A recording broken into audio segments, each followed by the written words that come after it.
Hello friends, Shashi Agarwal channel के अंदर मैं doctor Shashi Agarwal welcome you all. तो आज का जो हमारा सब्जेक्ट है वो है इंट्रोडक्टरी मैक्रो इकोनॉमिक्स। और यहाँ पे ये जो टॉपिक है सर्कुलर फ्लो ऑफ इनकम, जिसके अंदर एमसीक्यू भी आ जाता है और शॉर्ट में भी क्वेश्चन आ जाते हैं।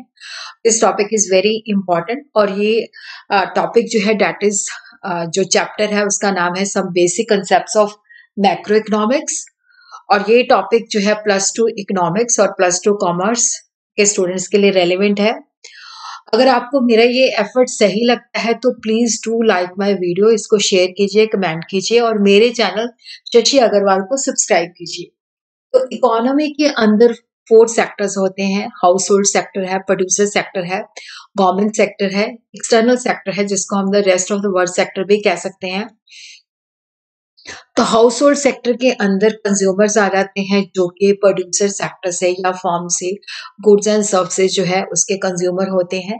और ये फैक्टर्स ऑफ प्रोडक्शन जो है उसके ऑनर भी होते हैं जो कि ये प्रोड्यूसर सेक्टर को प्रोवाइड करते हैं, जैसे कि लैंड है, लेबर है, कैपिटल है और एंटरप्रेन्योरशिप है। प्रोड्यूसर सेक्टर वो सेक्टर आ जाता है जिसके अंदर सारी producing unit in the economy जो होती है शामिल होती हैं, जो कि गुड्स एंड सर्विसेज को प्रोड्यूस करता है। और ये हाउस होल्ड से या तो जो फैक्टर्स ऑफ प्रोडक्शंस होते हैं उनको खरीदता है या उनसे हायर करता है, जैसे कि लैंड, लेबर, कैपिटल और एंटरप्रेन्योर स्किल। गवर्नमेंट सेक्टर जो है, government as a welfare agency भी है और गवर्नमेंट जो है एज ए प्रोड्यूसर भी है। वेलफेयर एजेंसी ये इकोनॉमी के अंदर लॉ एंड ऑर्डर जो है उस फंक्शन को परफॉर्म करता है।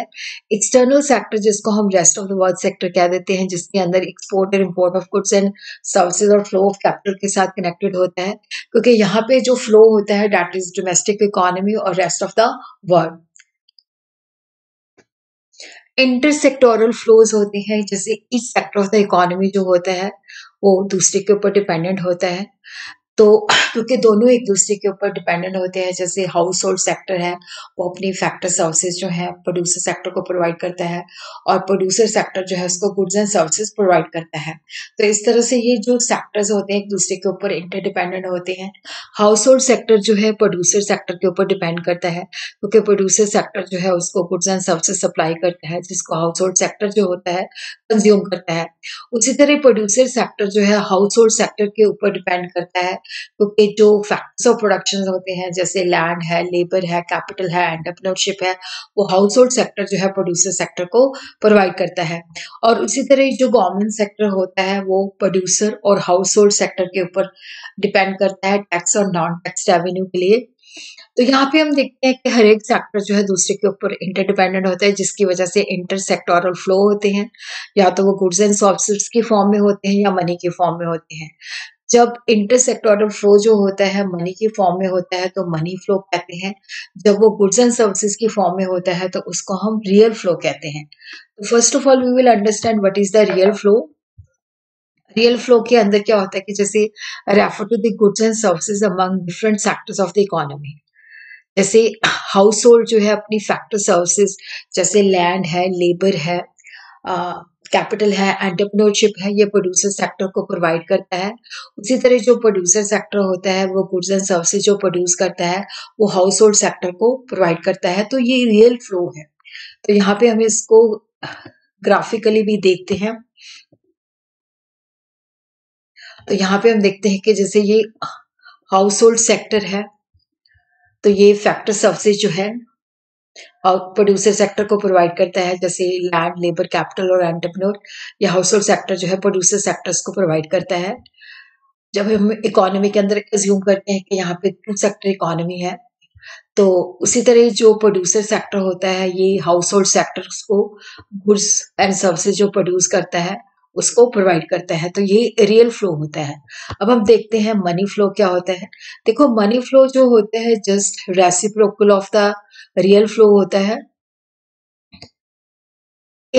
जब जैसे मान लो हाउस होल्ड सेक्टर जो है वो फैक्टर सर्विसेज प्रोवाइड करता है, तो हाउस होल्ड सेक्टर्स को प्रोवाइड करता है, प्रोड्यूसर सेक्टर जो है उसको जो है पैसा प्रोवाइड करता है। अगर लैंड है तो रेंट, लेबर है तो वेजेस, कैपिटल है तो इंटरेस्ट और एंटरप्रेन्योर है तो profit.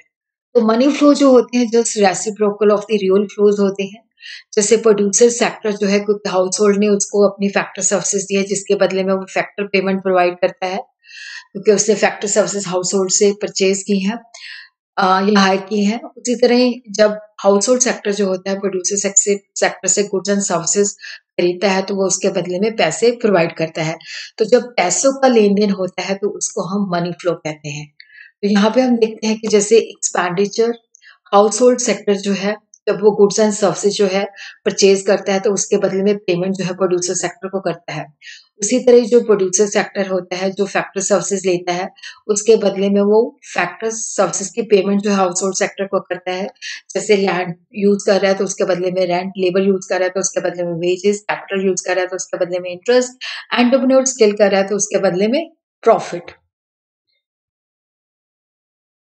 Now we will understand what is the concept of circular flow of income। तो जो इकोनॉमी होती है उसके अंदर ये तीन एक्टिविटीज होती हैं। ये तीन एक्टिविटीज जो है that is the life line of the economy. जैसे गुड्स एंड सर्विसेज की प्रोडक्शन होती है, उसी तरह इनकम जनरेट होती है in terms of wages, interest, rent and profit. और जो इनकम जनरेट होती है तो वो कंजम्पशन और इन्वेस्टमेंट के ऊपर जो है खर्चा किया जाता है। तो प्रोडक्शन, इनकम और एक्सपेंडिचर जो है वो फ्लो वेरिएबल्स होते हैं। देखो ये सर्कल की फॉर्म में होती है क्योंकि यहाँ पे क्या होता है ना, एंडिंग होती है। ये एक इकोनॉमी की लाइफलाइन होती है और इन एक्टिविटीज के बिना जो है बिल्कुल इकोनॉमी जो है एग्जिस्ट ही नहीं करती। और ये नेवर एंडिंग एक्टिविटीज होती हैं क्योंकि इसके अंदर क्या होता है कि हम इनकी एक्टिविटीज की बिगिनिंग को नहीं ट्रेस कर सकते और ना ही उनका एंड जो है प्रिडिक्ट कर सकते हैं। प्रोडक्शन, इनकम और एक्सपेंडिचर जो होते हैं फ्लो वेरिएबल्स होते हैं। ये सर्कल की फॉर्म में होते हैं विदाउट बिगिनिंग और and. Circular flow of income का मतलब होता है unending flow of activities of production, income generation and expenditure. ये तीनों एक्टिविटीज जो है कि लाइफलाइन है जिनके बिना ये इकोनॉमी सर्वाइव ही नहीं कर सकती। तो जैसे कि प्रोडक्शन, इनकम जनरेशन, एक्सपेंडिचर जो है डिफरेंट सेक्टर्स के अंदर होती है। जैसे हम यहाँ पे हम मान के चलते हैं कि दो सेक्टर है, प्रोड्यूसर सेक्टर है, हाउस होल्ड है। तो गुड्स एंड सर्विसेज जो होती है प्रोडक्शन होती है तो जिससे इनकम जनरेट होती है। इनकम जनरेट होती है तो एक्सपेंडिचर होता है। और उसी तरह ही जब डिमांड एक्सपेंडिचर होता है तो नेचुरली लोगों के पास इनकम होती है, वो चीज़ों की डिमांड करते हैं जिससे अगेन प्रोडक्शन होती है। प्रोडक्शन होती है तो अगेन इनकम जनरेशन होती है और उस इनकम को स्पेंड किया जाता है। तो यहाँ पे प्रोडक्शन, इनकम और एक्सपेंडिचर एक फ्लो की फॉर्म में होते हैं, सर्कल की फॉर्म में होते हैं, नो बिगनिंग और नो एंड। इसी वजह से इसको हम सर्कुलर फ्लो कहते हैं। तो यहाँ पे हम सर्कुलर फ्लो को जो है अंडरस्टैंड करते हैं। देखो यहाँ पे गुड्स एंड सर्विसेज प्रोड्यूस होती हैं जिससे क्या होता है कि इनकम जनरेट होती है और इनकम जनरेट होती है तो उस इनकम से गुड्स एंड सर्विसेज की डिमांड की जाती है, उसको खर्चा किया जाता है, तो अगेन प्रोडक्शन होती है। तो इस तरह से ये सर्कल जो है चलता ही रहता है। It is never ending process. There are three phases. First phase जो है that is of the production. Production जो है refer to the value addition, क्योंकि जैसे हमने लकड़ खरीदी है, टिम्बर खरीदा है 10,000 का, उसे हमने टेबल्स कन्वर्ट किया है 20,000 का, तो वैल्यू एडिशन हुई है 20,000 माइनस 10,000, 10,000 की वैल्यू एडिशन हुई है। तो प्रोडक्शन फेज के अंदर जो है सर्कुलर फ्लो का मतलब होता है कि जो प्रोड्यूसिंग सेक्टर्स हैं वो वैल्यू एडिशन करते हैं।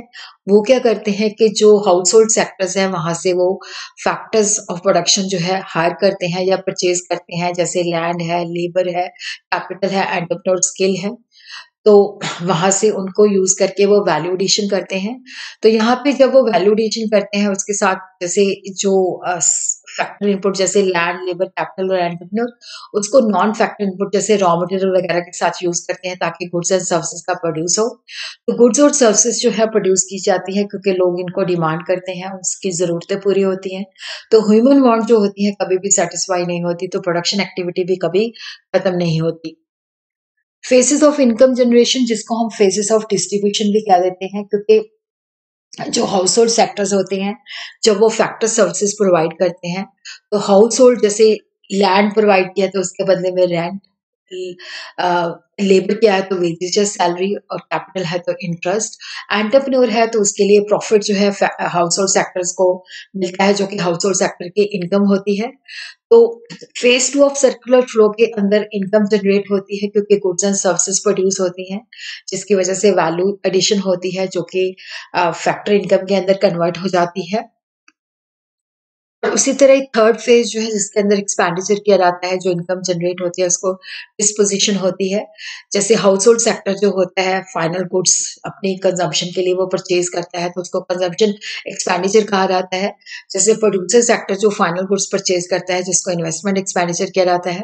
तो कंजम्पशन एक्सपेंडिचर और इन्वेस्टमेंट एक्सपेंडिचर जो होती है, गुड्स एंड सर्विसेज की डिमांड जनरेट होती है, जिससे अगेन प्रोडक्शन होती है, फिर इनकम जनरेट होती है, और इनकम का एक्सपेंडिचर होता है।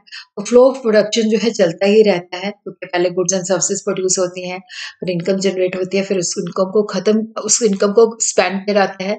तो ये सर्कुलर फ्लो में चलता रहता है। जैसे प्रोडक्शन जो है, जिसके अंदर value of goods and services produce होती हैं, which is equal to income generated, which is equal to expenditure in terms of consumption and expenditure, इसीलिए इसको ट्रिपल आइडेंटिटी भी कहा जाता है। तो अब हम अंडरस्टैंड करते हैं कि देखो, जो circular flow in a two sector economy, तो यहाँ पे हम ये मान के चलते हैं कि देयर आर टू सेक्टर्स। एक तो प्रोड्यूसर सेक्टर है, दूसरा जो है हाउस होल्ड सेक्टर है।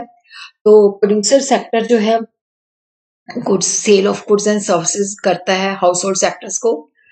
यहाँ पे मान लो कि वैल्यू एडिशन हुआ है 10 करोड़ का, तो उसी तरह जो हाउस होल्ड सेक्टर्स है, वो इन गुड्स एंड सर्विसेज के ऊपर जो है उतने रुपीस का ही एक्सपेंडिचर करता है। उसी तरह जो हाउस होल्ड सेक्टर है, यहाँ पे फैक्टर इनकम नहीं है, यहाँ पे फैक्टर सर्विसेज है। वो फैक्टर सर्विसेज जो है अपनी प्रोड्यूसर सेक्टर्स को सेल करता है, और उसके बदले में उसको फैक्टर पेमेंट मिलती है worth rupees 10 crore in the form of wages, rent, interest and profit. तो इस तरह से जो है टू सेक्टर इकोनॉमी के अंदर जो है, सर्कुलर फ्लो के अंदर जो है, production, income generation and disposition जो है चलता ही रहता है।